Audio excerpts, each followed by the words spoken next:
Tengan todos un cordial saludo. En el día de hoy les vamos a hablar acerca de la participación ciudadana.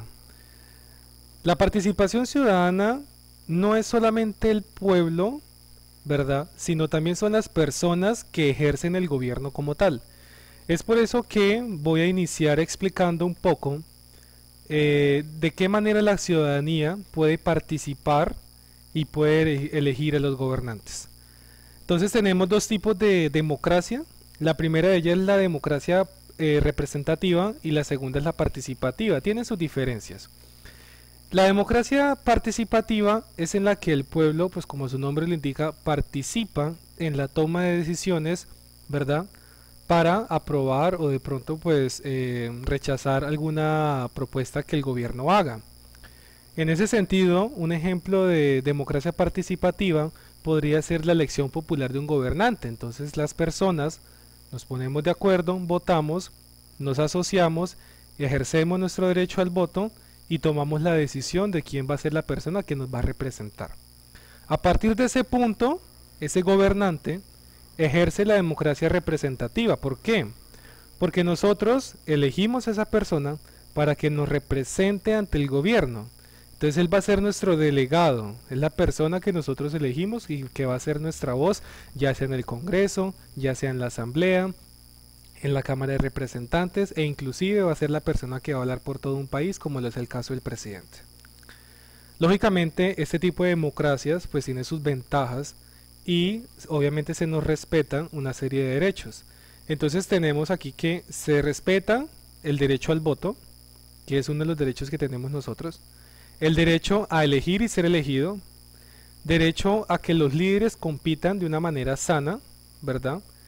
Tenemos que las elecciones deben ser libres y justas, transparentes y pues entre otras características que lo contempla la Constitución Nacional de Colombia.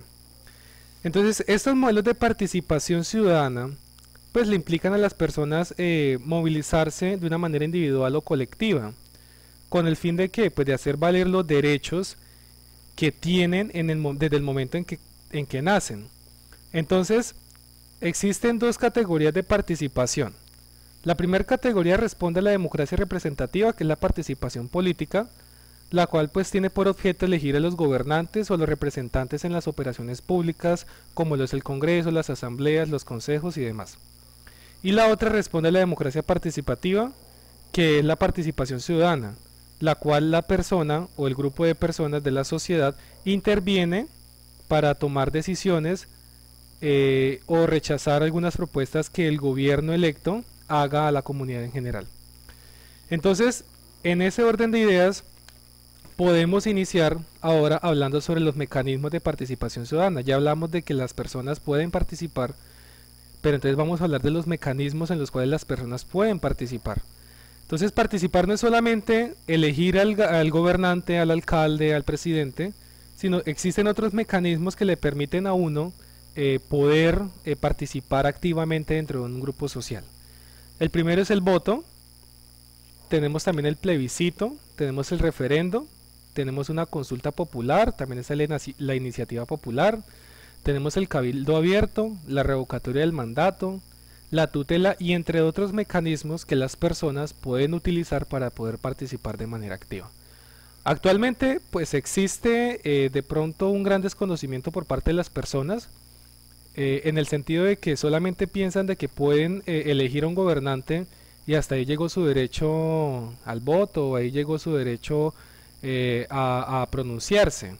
Pero lo que es cierto es que las personas también tenemos el derecho a revocarle el mandato a un gobernante si no está cumpliendo su papel principal, que es el de representarnos debidamente.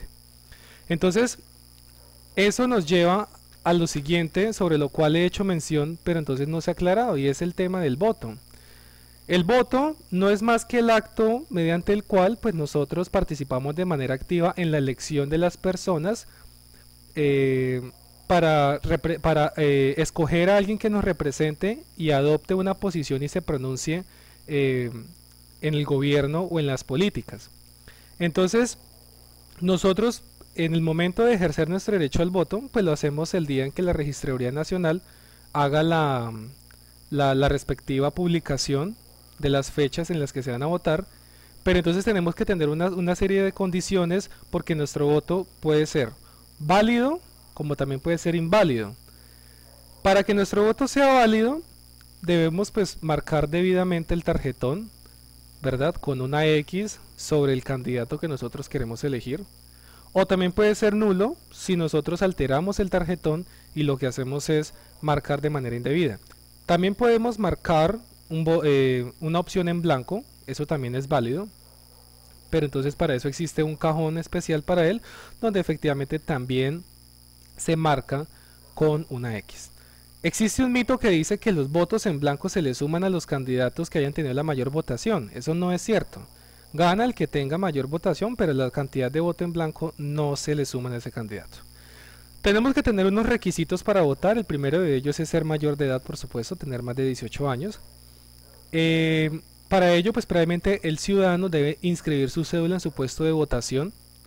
Quienes de pronto hayan cumplido la mayoría de edad en estos días, pues automáticamente su cédula queda inscrita. Y pues también las personas que tienen derecho a votar son aquellas cuya cédula se expidió en 1988 y no han votado en ninguna de las últimas 20 elecciones que se hayan celebrado.